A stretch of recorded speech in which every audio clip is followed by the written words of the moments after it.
परमात्माने नमः। মানবশাস্ত্র ভগবদ্গীতার দ্বিতীয় অধ্যায়। পূর্বের প্রথম অধ্যায়ে যা হয়েছে,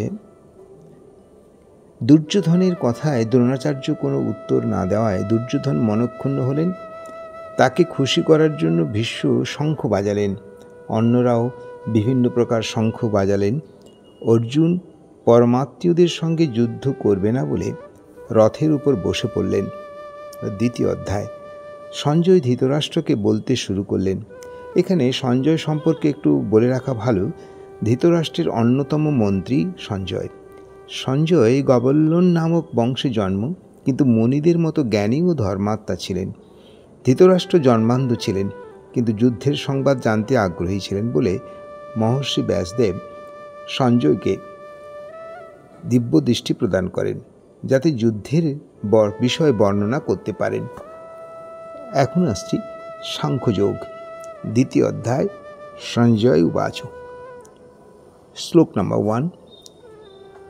তং তথা কৃপয়া অবিষ্ঠম অশ্রুপূর্ণ আকুল ইখন্যম বিষীদস্তম ইদং বাক্যম উবাচ মধুসূদন। অর্থাৎ সঞ্জয় বললেন, কাপুরুষতায় আচ্ছন্ন অশ্রুপূর্ণাকুল নেত্র বিষাদগ্রস্ত অর্জুনকে মধুসূদন এই কথা বললেন। শ্রী ভগবান উবাচ। কুতঃ তাং কস্মলম ইদং বিষমে সমুপস্থিতম অনার্য জুষ্টম অসর্গ্যম অকীর্তিকরম অর্জুন। ভগবান বললেন, হে অর্জুন, এই বিষম সময়ে আর্যগণের অযোগ্য, অধর্মকর, অকীর্তিকর মোহ কোথা হইতে আসিল? ক্লৈবং মাস্বগামঃ পার্থ্য ন এতৎ ত্বয়ি উপপদ্যতে ক্ষুদ্রং হৃদয় দ্রৌবল্যং ত্যক্তা উত্তিষ্ঠ পরন্তপ। অর্থাৎ হে পৃথানন্দন, ক্লীবতা প্রাপ্ত হইও না, এ তোমার উচিত নয়। হে পরন্তপ, এই তুচ্ছ হৃদয়ের দুর্বলতা পরিত্যাগ করে যুদ্ধের জন্য প্রস্তুত হও। অর্জুন উবাচ।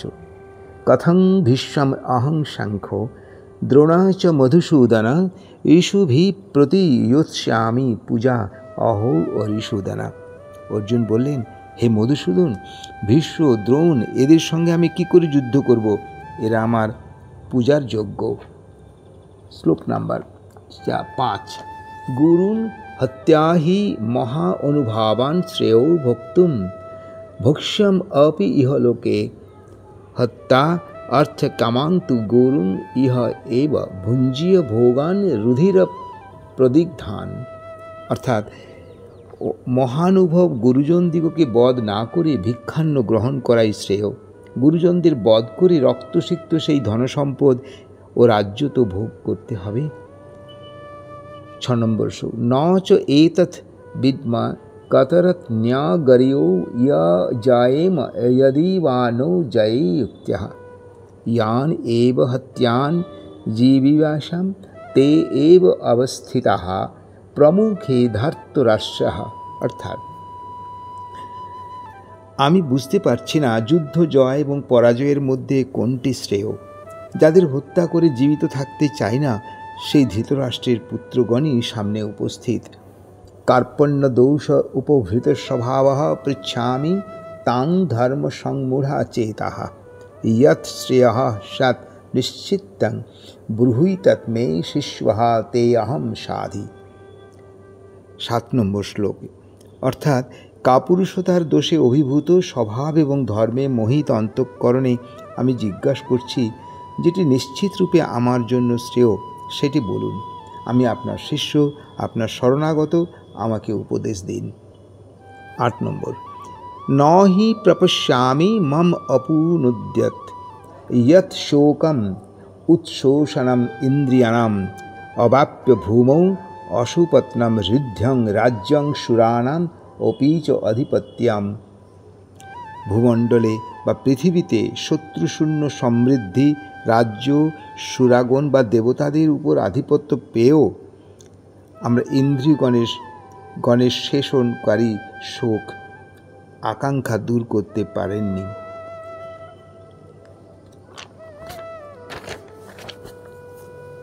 সঞ্জয় উবাচ। एवम् उक्ता हृषिकेशं गुडाकेश परन्तपः न यजोत्सवैति गोविंद्यम उक्ता तस्मीय बभूवः। অর্থাৎ সঞ্জয় বললেন, শত্রু তাপন জিতেন্দ্রীয় অর্জুন হৃষিকেশ গোবিন্দকে এই কথা বলে আমি যুদ্ধ করব না বলে নীরব হলেন। 10 নম্বর শ্লোক। তম উবাচ হৃষিকেশ প্রহসান ইব ভারত সেনায়ো উভয় মধ্যে বিষিদন্তম ইদং বচঃ। অর্থাৎ হে ভারত, ভগবান হৃষিকেশ প্রসন্ন হাস্যে দুই পক্ষের সেনার মধ্যে বিষাদগ্রস্ত অর্জুনকে এই কথাগুলি বললেন। সাংখ্যযোগের বর্ণনা। ন তু অহং জাতু ন আশং ন ত্যং ন ইমে জনাধিপা ন চ এইব ন ভবিষ্যাম সর্বে বয়ম অতঃ পরম। অর্থাৎ কোনো সময় আমি ছিলাম না বা তুমি ছিলে না, অথবা রাজন্যবর্গ ছিল না তাহা নহে, ভবিষ্যতে আমরা থাকব না তাহাও নহে। 13 নম্বর শ্লোক। দেহিনা অস্মিনা তথা দেহে কৌমারং যৌবনং জরা তথা দেহান্তর প্রাপ্তি ধীব তত্র না মুহ্যতি। অর্থাৎ দেহ ধারণকারী এই মনুষ্য দেহে কৌমার যৌবন জরা উপস্থিত হয়, তেমনি দেহান্তর প্রাপ্তি হয়। এতে ধীমান বা বিবেকসম্পন্ন ব্যক্তিরা মোহগ্রস্ত হন না। মাত্রা স্পর্শাৎ কৌন্তেয় শীত উষ্ণ সুখ দুঃখদা আসমা অপায়িনা অনিত্যহা তান তিতিক্ষেস্ব ভারত। অর্থাৎ হে কুন্তিনন্দন, ইন্দ্রিয়র সহিত বিষয় জড় পদার্থ সম্বন্ধই শীত অথবা অনুকূল, গ্রীষ্ম প্রতিকূল, সুখ ও দুঃখ প্রদান করে। সেগুলি অনিত্য, কারণ এগুলি উৎপত্তি ও বিনাশশীল। তুমি এগুলিকে সহ্য করো। 16 নম্বর। ন অসতঃ বিদ্যতে ভাবো ন অভাবো বিদ্যতে সতঃ উভয়ো অপি দৃষ্টঃ অন্তঃ অনায়ো তন্তদর্শিভি। হে পুরুষ শ্রেষ্ঠ, যে ধীর ব্যক্তি সুখ ও দুঃখে সমভাবে থেকে ব্যথিত বা বিচলিত হন না, তিনিই অমৃতত্বের অধিকারী হন। অসৎ বস্তুর ভাব নেই এবং সৎ বস্তুর অভাব নেই। তত্ত্বদর্শীরা এই দুটোকেই সমভাবে দেখেন। 17 নম্বর। অবিনাশী তু তথবৃদ্ধি येन সর্বমিদং ততম বিনাশং অব্যয়েষ্বৈশ্বন কশ্চিৎ কর্তুম অর্হসি। আত্মা অবিনাশী। অবিনাশী বলে তাকেই জানবে যিনি এই সমস্ত জগৎ পরিব্যাপ্ত রয়েছেন। এই আত্মার বিনাশ কেউ করতে পারে না। 8 নম্বর। অন্তবন্তঃ ইমে দেহা নিত্যস্য উক্তা শরীরিণঃ অনাশীনঃ অপ্রেমস্য তস্মাৎ যুদ্ধস্য ভারত। দেহ সকল বিনাশশীল, আত্মা অবিনাশী, অপ্রমেয় এবং নিত্যস্থিত। অতএব হে ভারত, তুমি যুদ্ধ করো। 19 নম্বর শ্লোক। ইয়া येन वेत्ति हन्त्यारं यश्च येनं मन्यते हतं উভৌ তৌ বিজানীত নন আহং হন্তি না হন্যতে। অর্থাৎ যে ব্যক্তি এই অবিনাশী শরীরকে হত্যা মনে করে এবং যে ব্যক্তি একে নিহত বলে জানেন, উভয়ই একে জানে না, কারণ আত্মা হত্যা করেন না বা হত্যা হনও না। 20 নম্বর। ন জায়তে ম্রিয়তে বা কদাচিৎ ন আয়ং ভূত্বা অভবিতা বা না ভূয়ায় অজো নিত্য শাশ্বতঃ অয়ং পুরাণো ন হন্যতে হন্যমানে শরীরে। আত্মা কখনো জাত বা মৃত হন না, উৎপন্ন হয়েও পুনরায় থাকেন না এমন নয়, বা আত্মা জন্মরহিত, নিত্য, শাশ্বত, পুরাতন। শরীর বিনষ্ট হলেও তার বিনাশ হয় না। 21 নম্বর। বেদ অবিনাশিনং নিত্যং ইয়েনম অজম অব্যয়ম কথং স পুরুষঃ পার্থক্যং ঘাতয়তি হন্তিকম। অর্থাৎ যিনি ইহাকে বা আত্মাকে অবিনাশী, মৃত্যুহীন, জন্মরহিত, অব্যয়ম বলিয়া জানেন, তিনি কিভাবে কাহাকে বধ করান বা বধ করেন। 22 বশাংসি জীর্ণানি যথা বিহায় নবানি গৃহ্ণাতি নর অপরাণি তথা শরীরানি বিহায় জীর্ণানি অন্যানি সংজাতি নবানি দেহি। অর্থাৎ আত্মার স্বরূপটা কি?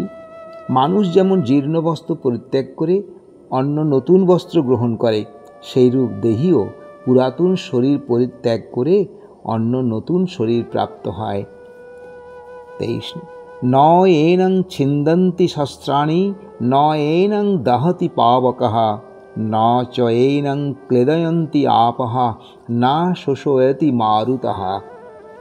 অর্থাৎ একে শস্ত্র দ্বারা আত্মাকে ছেদন করতে পারে না, অগ্নি একে দহন করতে পারে না, জল একে ভেজাতে পারে না এবং বায়ু একে শুষ্ক করতে পারে না। अच्छेद्दहायम अदाज्य अयम अक्लिद्द अशुष्य एव च नित्य सर्वतः स्थाणुः अचलः अयं सनातन। অর্থাৎ জীবাত্মা অচ্ছেদ্য, খণ্ড করা যায় না, দগ্ধ করা যায় না, সিক্ত করা যায় না এবং শুষ্ক করাও যায় না, কারণ আত্মা নিত্য, সর্বব্যাপী, অচল, স্থির স্বভাব এবং সনাতন।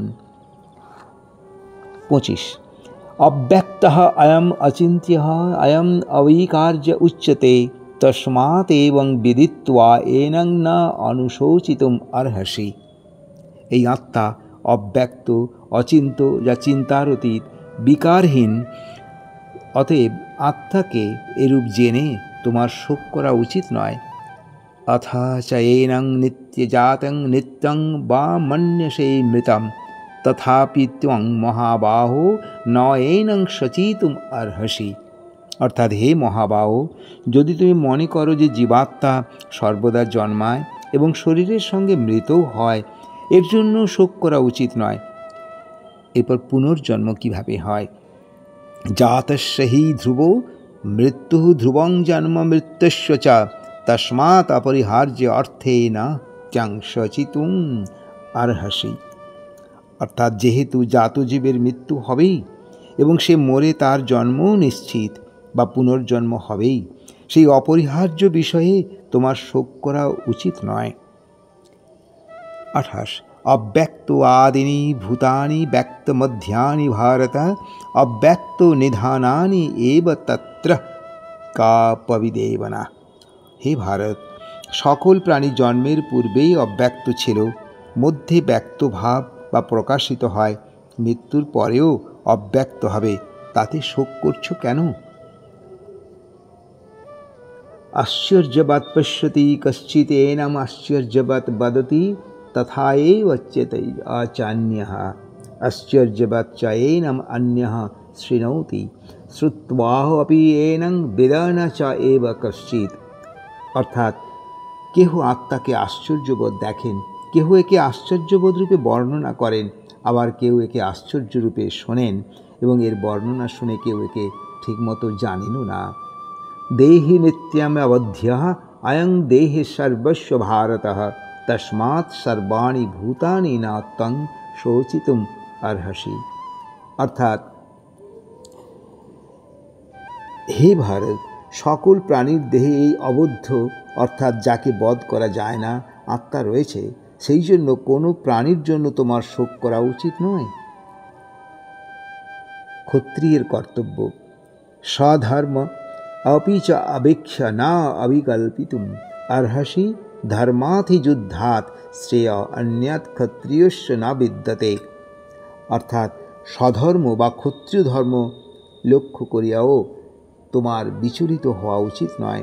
ক্ষত্রিয়ের কাছে ধর্মযুদ্ধ ছাড়া শ্রেয় কর্ম আর কিছু নেই। স্বধর্ম পালন করা মানুষের কর্তব্য। 32 নম্বর শ্লোক যদৃচ্ছায়া চৌপপন্যং স্বর্গদ্বারম অপাবৃতম সুখিনঃ ক্ষত্রিয়া পার্থ লভন্তে যুদ্ধম ঈদৃশম। অর্থাৎ আপনা হতে প্রাপ্ত এই যুদ্ধ স্বর্গদ্বার স্বরূপ। হে পার্থ, ভাগ্যবান ক্ষত্রিয়গণই এইরূপ যুদ্ধ লাভ করতে পারেন। 33 অথ চেত্তম ইমং ধর্মং সংগ্রামং ন করিষ্যসি তৎ সধর্ম কীর্তিঞ্চ হিত্বা পাপম অবাপ্স্যসি। অর্থাৎ এরপর যদি তুমি এই ধর্ম সংগ্রাম না করো, তাহলে স্বধর্ম বা কীর্তি ত্যাগ করে পাপ যুক্ত হবে। 34 নম্বর অকীর্তিং চাপি ভূতানি কথিয়স্যন্তি তে অব্যাম সম্ভাবিতস্য চ অকীর্তিঃ মরণাৎ অতিরিচ্যতে। অর্থাৎ সকল প্রাণী তোমার অকীর্তি বলে বেড়াবে। এই অকীর্তি সম্মানিত ব্যক্তির পক্ষে মরণের চেয়েও দুঃখদায়ক। ভয়াত রণাৎ উপরাতং মংসন্তে ত্বাং মহারথা येषां च तं বহুমতে ভূতা যশস্বী লাঘব। মহারথীগণ মনে করবেন যে ভয়বশত তুমি ইন্দ্রে যুদ্ধে বিরত হচ্ছ। যাদের নিকট তুমি বহুজন মান্য ব্যক্তি হয়েছিলে তাদের দৃষ্টিতেই তুমি লঘুত্ব প্রাপ্ত হবে।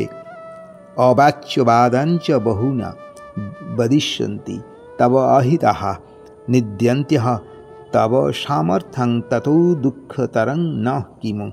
তোমার শত্রুগণ তোমার সামর্থ্যের নিন্দা করবে আর অনেক কুকথা বলবে। এর চেয়ে বড় দুঃখ আর কি হতে পারে। 37 হতো প্রাপ্স্যসি স্বর্গং জিত্বা বা ভক্ষসে মহিম তস্মাৎ উত্তিষ্ঠ কৌন্তেয় যুদ্ধায় কৃত নিশ্চয়া। অর্থাৎ যুদ্ধ মৃত্যু হলে তুমি স্বর্গ লাভ করবে আর জয়ী হলে রাজ্য ভোগ করবে। অতএব যুদ্ধের জন্য স্থির নিশ্চয় হয়ে প্রস্তুত হও। 38 সুখ দুঃখে সমকৃত্বা লাভ অলাভৌ জয় অজয়ৌ ততো যুদ্ধায় যুজুষ্বনাঃ এবং পাপম অবাপ্স্যসি। অর্থাৎ সুখ দুঃখকে লাভ ক্ষতি জয় পরাজয়কে সমান জ্ঞান করে যুদ্ধে অবতীর্ণ হও, এতে তুমি পাপ ভাগী হবে না।